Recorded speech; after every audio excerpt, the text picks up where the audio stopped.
So yun guys, for today's video ay gagawa tayo ng homemade ice cream. Okay.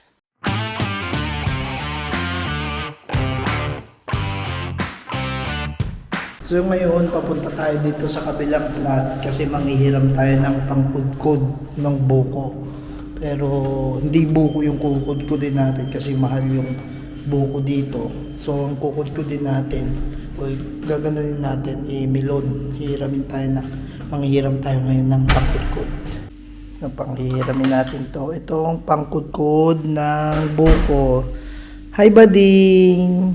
Bading, how are you? How are you? You play? Yeah. Ay, Sip-sip ako. Ay, Bading, bye-bye. ako. Ay, boy, be. So yun, hiram na tayo ng pangkudkod. Gagawa na tayo ng homemade ice cream. So yun guys, papunta na tayo dun sa aming flat. Dala-dala na tong pangkudkod. So ngayon, kaya ako gagawa ng homemade ice cream kasi napakamahal na ng ice cream yun dito. So halos 20 real na rin. Dati meron dong 16, 15. Ngayon, medyo mataas na yung bilihin. Tapos tumaas na yung ice cream. So, inisip ko, bakit di na lang ako gumawa ng sarili kong ice cream, di ba? O at least mura na at saka homemade pa. So, yun guys, ito yung gagawin kong ice cream. Melon flavor. So, kalahati lang nito. Tapos, ang ingredients lang natin, 3 lang. Condensed, 2 cream, at saka itong melon. So, magkano lang to? 4 real, 16 real lang yung nagastos ko dito. So, dito natin gagawin yung ating ice cream, sulit at mura pa. So yun guys, habang gagawa tayo ng ice cream, kailangan ko ng helper para may taga-video.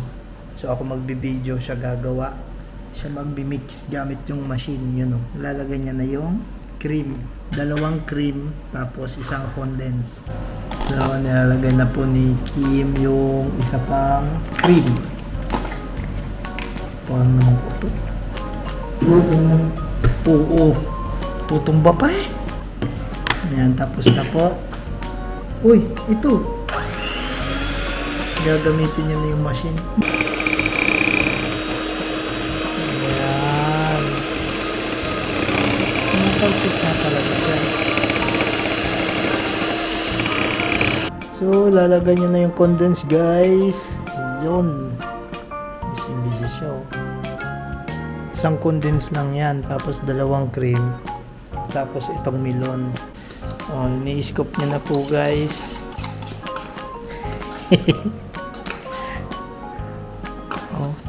Okay na yan. Lalagyan ko pa yan ng kanin. Hindi mo ba alam yun? Pag gumagawa si nanay ng yema, yung daming ganyan, di ba? Lalagyan ko ng kanin sa loob, tapos pinapapak. Ayan na po siya.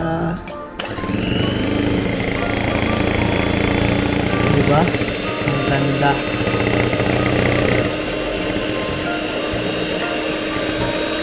Matalsik talaga siya oh. Mas maganda yung ganyan yung ice cream nyo kapag meron kayong mixer na ganyan.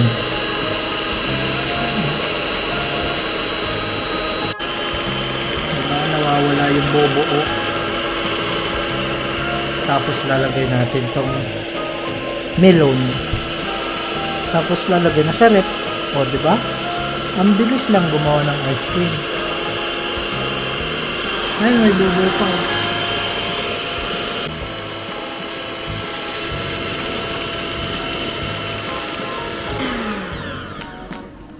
Yung tapos na. So, anong gagawin niya yan? Bakit? So, yun. Ito naman tayo. Magkukudkod ng melon. Mapurol na ata itong pangkudkod ni Bart. Pang-agar-agar lang kasi to. Matubig siya. So yun guys, matubig yung ating melon. So yun guys, matubig. Hindi katulad ng mangga. Wala siyang tubig. Ito kailangan tong i-drain. Hindi pwedeng isama to dun sa may yun. Dun sa may dun sa mixture natin. Magwa-water yung ating ice cream. So yun guys, ito hindi pwede itong ilagay dun sa may ice cream doon kasi matubig. Gagawin na lang yan juice.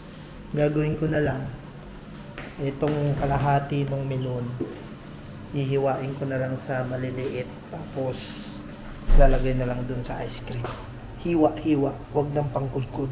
So yun guys, ito na ang ating kalahating melon. So yung kalahati pang ano na lang yung juice. Ito, hihiwain na lang natin to kasi nagkakatas eh. Tapos lalagay natin dun sa ating ice cream. Babalatan mo na lang siya. So ito na yung laman. Dito meron pa itong laman konti. Kukunin pa natin yan. So yun guys, tatanong ko kung anong hiwa nito. Sagot ba naman ito eh, pang sinigang daw eh. Ano, baka? Maliliit lang na hiwa to. Parang yung mangga lang. Maliliit lang. So yun guys, okay na yung ating melon. Ayun, nahiwa na natin. Oh. Pwede na natin ito ilagay doon. O, ilagay mo na. Nalagay na po ni Kim. Carry, Kanta pa. now please believe me. Di mo naman alam yung kanta. For I don't love you anymore. Please release me. Can't you see it in your eyes? Or this could be my last goodbye. It's all because of you. Bilisan mo na nga ni. Ihalo mo lang yan dyan. Tapos, Nothing's worth comes easy. kung ako binuhos ko na yan dyan. It's you. Ayun pa. Anong wala na? Kakainin mo. Kakainin na lang to. Alam ko gagawin nito. Pinaghiwa-hiwa mo pa ako, tapos kakainin mo lang. Pagkagulo ng mundo, siguradong panay ka lang salita. Naku naman. Lagyan mo ng biskuit. We're done, guys. Huh? Wag na. Yung mangga ko may biskuit, di ba? Lalagyan pa? Ay, bala ka. Kailangan, ay bakit nagsabi doon ng graham? Wala nang Graham doon. Sa dulo. Eh di sana Graham nilagay ko nakarang ice cream na gawa ko. Baka di mo lang nakita. Wala nga ni... Dalaw na kami ni Kevin umikot. O sige na. Okay. Salin mo na. Ay, wag na. Tama na yun. Lagay mo na lang sa ano. Ice candy yan. My God! Anong ginagawa mo dyan? Bakit mo ganun ka? Hindi, gusto ko may dumi. May dumi. Alam ko style mo. Sige. Halo mo. Sarap ng Sure ice. ka ba wala yung butas? Baka may butas yung lalagyan na yun. Ikaw ang kumuha niyan eh. Akin na, maghugas na ako. Hugasin. Uy, hindi ba?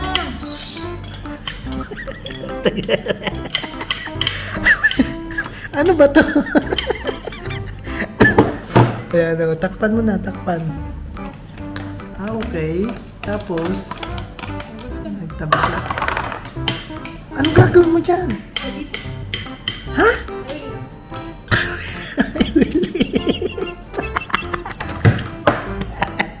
Kaya pala tinabi mo. You wanna taste? Ano ba lasa? Gusto mo ba? Agay. Pinapak na. Parang yung nasa kaya po. Ang lasa. Nakabang butas guys. Wala, perfect. Parang ano, palamig sa kanto. Ganun yung lasa. So yun na guys, nagtabi siya ng magkain niya. Ito yung ice cream na ginawa namin. So hintayin na lang namin tong tumigas. Ice candy. Ice candy, ice cream yan. Huwag ka mag-alala. Hintayin mo lang ito mga 2 days. Sakto, diyo po. Ah? Bukas? Oh, sakto, day off mo. Sa day off mo, kakainin natin to, matigas na to. O, ano to? Hugasin na to, madam? Talaga naman. Tira pa, oh. Hindi pa inubos yung kakao to, oh. Ay, nako. Ay, nako. Hindi alam mo. Kaya kinakain mo yun lagi. Melon. Paborito mo, melon. So guys, ayun, maghuhugas na muna ako at babalikan na natin yung ating ice cream after 2 days, no? Andyan lang siya. Yan. Sama ng isda. Kasama ng isda, manok, pusit. Yan, sama-sama na yan sila dyan. Yan, oh. A few moments later. Uy, kainin natin yung ice cream. Kumakanta pa eh.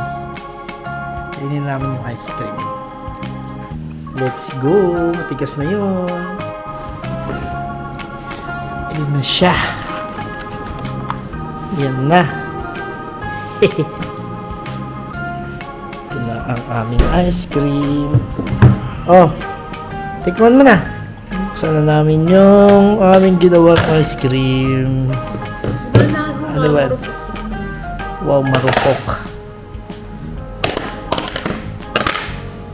Yan na. Namoy-amoy pa.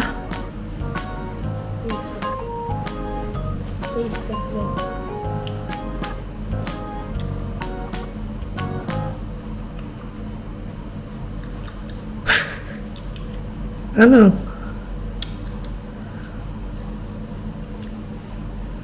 Ano ba? Ano lasa? Ay, wala ito.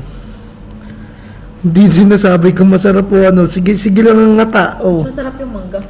Ah, yung manggang ginawa ko. Hmm. Eh, syempre. Pure Parang naman kayo eh. Ano ba? Panis na ba? Parang amoy sabon. Amoy sabon. Tikman na nga natin to. Parang hindi ata trip ni Kim. Sakto lang. Tignan natin kung anong lasa. Bukod nga sa...